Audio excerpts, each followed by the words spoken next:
सुप्रभात प्यारे बच्चों, कैसे हैं आप सभी। तो आइए मैं आपके लिए लेकर आई हूँ फिर से नया पाठ, है ना। और आशा आपको ये बहुत अच्छा लगेगा। तो आइए पढ़ते हैं आज का नया पाठ। ये बच्चों पाठ 9, जिसका नाम है जब सुलेमान ने बोलना सीखा। तो बच्चों ये निबंध है, आइए पढ़े इसे। और ये बच्चों केवल पढ़ने के लिए, तो इसमें आपको कोई भी अभ्यास के प्रश्न उत्तर नहीं करने, इसीलिए सभी बच्चे बड़े ध्यान से पढ़ेंगे, ठीक है। तो चलो शुरू करें। आइए देखिए। वे सभी सजीव हैं, सांस ले रहे हैं, 100% बोल रहे हैं।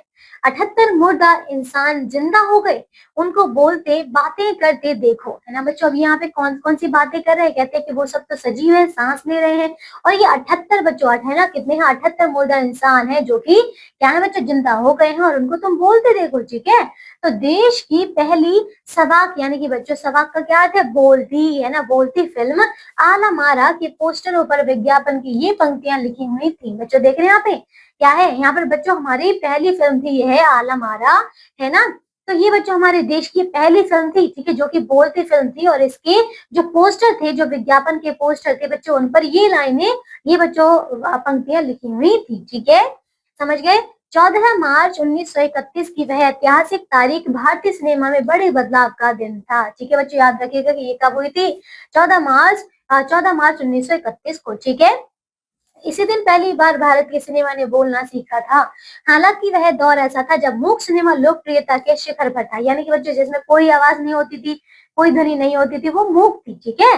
तो उसकी बच्चों लोकप्रियता थी उस समय। पहली बोलती फिल्म जिस साल प्रदर्शित हुई, उसी साल कई मूक फिल्में भी विभिन्न भाषाओं में बनी, समझ गए। अब बच्चों मगर बोलती फिल्मों का नया दौर शुरू हो गया था, है ना बच्चों। आगे देखिए, पहली बोलती फिल्म आलमारा बनाने वाले फिल्मकार थे अर्देशीर एम ईरानी। क्या होना बच्चों, ये अर्देशीर एम ईरानी, ठीक है। आगे देखिए, अर्देशीर ने 1929 में हॉलीवुड की एक बोलती फिल्म शो बोट, या बच्चों शो बोट, है ना, शो बोट देखी और उनके मन में बोलती फिल्म बनाने की इच्छा जगी। तो देखा बच्चों, अब उन्होंने जब 1929 में हॉलीवुड की उन्होंने एक फिल्म देखी जिसका नाम था शो बोट, उसके बाद उनके मन में ये इच्छा जागी कि वो भी अपने देश की एक बोलती फिल्म बनाएंगे, ठीक है। अब आगे देखिए, पारसी रंगमंच के एक लोकप्रिय नाटक को आधार बनाकर उन्होंने अपनी फिल्म की पटकथा बनाई। इस नाटक के कई गाने ज्यों के त्यों फिल्म में ले लिए गए, ठीक है। एक इंटरव्यू में अर्देशीर ने उस वक्त कहा था, वो उन्होंने कहा था बच्चों अपने इंटरव्यू में कि हमारे पास कोई संवाद लेखक नहीं था, गीतकार नहीं था, ठीक है, संगीतकार नहीं था, इन सब की शुरुआत होनी थी। देख रहे बच्चों, अब ये सारी बात उन्होंने कही थी, हमारे पास कुछ भी नहीं था इनमें से, ठीक है। अर्देशीर ने फिल्म के गानों के लिए स्वयं की धुनें चुनी है, बच्चों उन्होंने अपनी ही धुनें बनाई थी, ठीक है।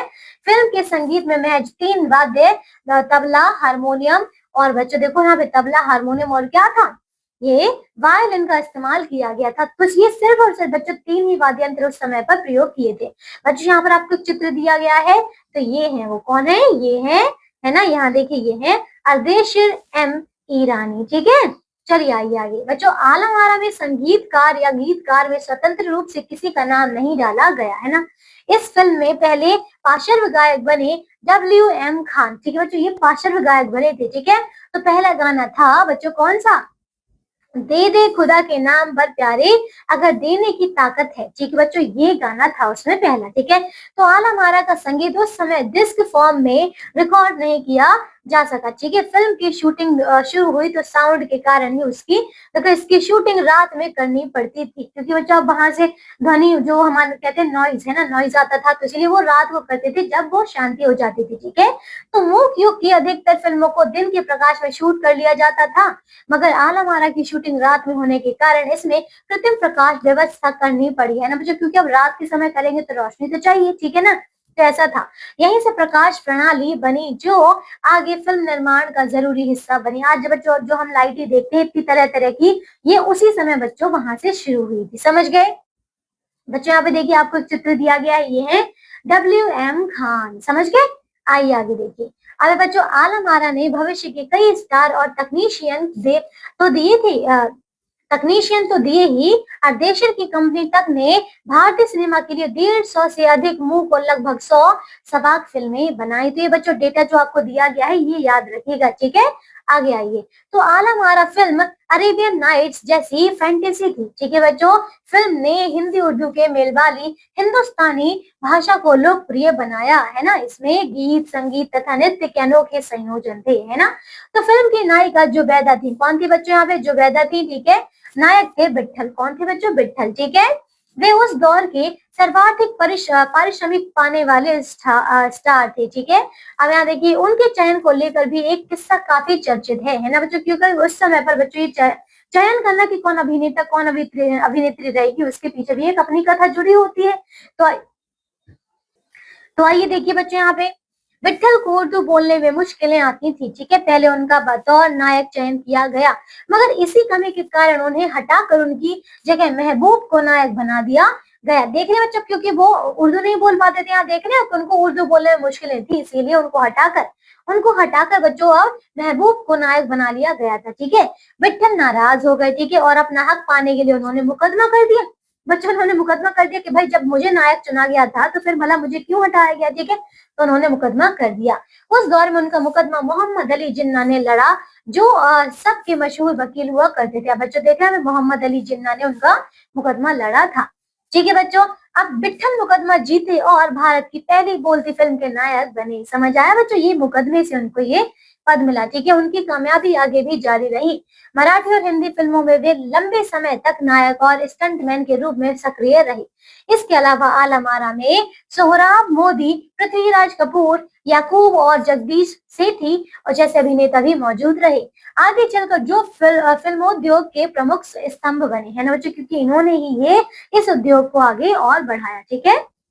आगे देखिए, यह फिल्म 14 मार्च 1931 को मुंबई के मैजेस्टिक सिनेमा में प्रदर्शित हुई। फिल्म 8 सप्ताह तक हाउसफुल चली और भीड़ इतनी उमड़ती थी कि पुलिस के लिए नियंत्रण करना मुश्किल हो जाया करता था।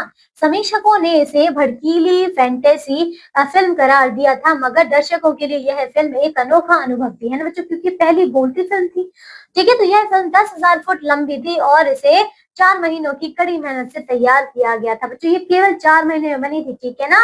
सवाक फिल्मों के लिए पौराणिक कथाओं, पारसी रंगमंच के नाटकों, अरबी प्रेम कथाओं को विषय के रूप में चुना गया।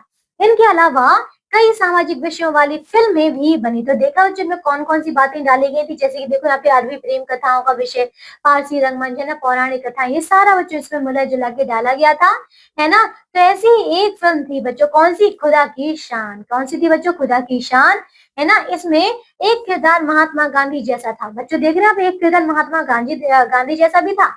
इसके कारण सबाक सिनेमा को ब्रिटिश प्रशासकों की तीखी नजर का सामना करना पड़ा, है ना बच्चों। आगे देखिए, सबाक सिनेमा के नए दौर की शुरुआत कराने वाले निर्माता निर्देशक अर्देशिर इतने विनम्र थे कि जब 1956 में आलम आरा के प्रदर्शन की 25 वर्ष पूरे होने पर उन्हें सम्मानित किया गया और उन्हें भारतीय सबाक फिल्मों का पिता कहा गया, तो उन्होंने उस मौके पर कहा था, मुझे इतना बड़ा खिताब देने की जरूरत नहीं है, मैंने तो देश के लिए अपने हिस्से का जरूरी योगदान दिया है। तो देखा बच्चों, इस प्रकार से उन्होंने अपने आप को कहा। जब पहली बार सिनेमा ने बोलना सीख लिया, सिनेमा में काम करने के लिए पढ़े लिखे अभिनेता अभिनेत्रियों की जरूरत भी शुरू हुई, है ना, क्योंकि अब संवाद भी बोलने थे, है ना बच्चों। तो संवाद की तो जरूरत थी ही, सिर्फ अभिनय से काम नहीं चलने वाला था। मूक फिल्मों के दौर में तो देखो पहलवान जैसे शरीर वाले, स्टंट करने वाले और उछल कूद करने वाले अभिनेताओं से काम चल जाया करता था, क्योंकि उन्हें कुछ बोलना नहीं पड़ जाता। ठीक है बच्चों, है ना। अब उन्हें संवाद बोलना था और गायन की प्रतिभा की कद्र भी होने लगी थी। समझ गए बच्चों। और उसमें अब गाने तो चाहिए होते थे, इसलिए गायन की प्रतिभा की भी बच्चों कद्र होने लगी थी। ठीक है।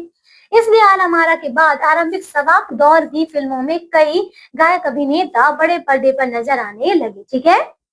अब फिर बच्चों उनको भी मौका मिलने लगा, है ना। तो हिंदी उर्दू भाषाओं का महत्व बढ़ा। सिनेमा में देह और तकनीक की भाषा की जगह जन प्रचलित बोलचाल की भाषाओं का दाखिला हुआ, है ना बच्चों, ताकि लोग उन्हें समझ सके। आगे सिनेमा ज्यादा देसी हुआ। ठीक है। एक तरह की नई आजादी थी, जिससे आगे चलकर हमारे दैनिक और सार्वजनिक जीवन का प्रतिबिंब फिल्मों में बेहतर होकर उभरने लगा। ठीक है बच्चों, क्योंकि अब उसमें जो दिखाया जाता था वो था तो कहीं ना कहीं हमारे दैनिक जीवन से जुड़ा हुआ, है ना। देखिए आगे, अभिनेताओं अभिनेत्रियों की लोकप्रियता का असर उस दौर के दर्शकों पर भी खूब पड़ रहा था। माधुरी है ना, माधुरी नाम की फिल्म में नायिका सुलोचना की हेयर स्टाइल उस दौर में औरतों में लोकप्रिय थी। अब देख रहे हैं उनकी हेयर स्टाइल प्रचलित हो गई थी, ठीक है। औरतें अपनी केश सज्जा उसी तरह कर रही थी, ठीक है। अर्देशीर ईरानी की फिल्मों में भारतीय के अलावा ईरानी कलाकारों ने भी अभिनय किया था। बच्चों देख रहे हो, उन्होंने ईरानी कलाकारों को भी लिया था, है ना। स्वयं आलमारा भारत के अलावा श्रीलंका, बर्मा और पश्चिमी एशिया में पसंद की गई, ठीक है। तो बच्चों हमारे भारत को छोड़कर अलग अन्य बच्चों अन्य देशों में भी ये पसंद की गई, ठीक है। भारतीय सिनेमा के जनक फाल्के को सवाक सिनेमा के जनक अर्देशीर ईरानी की उपलब्धि को अपनाना ही था, है ना, क्योंकि वहां से सिनेमा का एक नया युग शुरू हो गया था, ठीक है। बच्चों यहाँ देखिए, ये देखो यहाँ पे किसका चित्र बच्चों किसका चित्र दिया है, तो देखिए आलमारा, है ना, क्या लिखा है, वास्तविक पोस्टर आलमारा। तो बच्चों ये पोस्टर था, ठीक है। क्या लिखा है यहाँ पे, ये है इंपीरियल मोविटोन, ठीक है, presents India first perfect talkie, ठीक है। आलमारा ऑल लिविंग ब्रीदिंग 100% टॉकिंग है, फिर क्लेवर डायलॉग्स है ना बच्चों। इस प्रकार की इसमें ये चीजें लिखी थी। देख रहे हैं यहाँ पे मास्टर विठल है एंड मिस जुवेदा, ठीक है। तो ये यहाँ के अभिनेता और अभिनेत्री थी। और बच्चे यहाँ पे देख रहे हैं इसके डायरेक्टेड बाय आर्देशीर मिस्टर ईरानी, समझ गए। तो ये थे इसके प्रोड्यूसर, ठीक है। यहाँ देखिए बच्चों, ये क्या फिल्म के एक दृश्य में नायक विठल व नायिका जुवेदा। तो ये देखिए यहाँ पे ये नायक बच्चों विठल है और ये देखिए यहाँ पे ये है जुबेदा, ठीक है। एक चित्र दिया। तो बस बच्चों इसी के साथ हमारा ये पार्ट पूरा होता है। तो देखिए हमने कितने अच्छे बच्चों यहाँ पे ये पार्ट पढ़ा है हमारे बच्चों यहाँ पे इनके बारे में, ठीक है। देखिए ये पहले के ही हमारे चित्र हैं, तो समझ गए। ये था बच्चों हमारा चित्र और ये था हमारा पार्ट जो कि बहुत ही अच्छा था। तो बस आज के लिए इतना ही। अब हम मिलेंगे अगली कक्षा में बच्चों, फिर से पढ़ेंगे एक नया पार्ट। तब तक के लिए अपना ध्यान रखिए, स्वस्थ रहिए और बच्चों ऐसी फिल्मों के बारे में, हमारे सबसे शुरुआती दशकों के बारे में और जानकारी एकत्रित कीजिए, ठीक है बच्चों। अपना ध्यान रखिएगा, अच्छे से पढ़िएगा, बाय।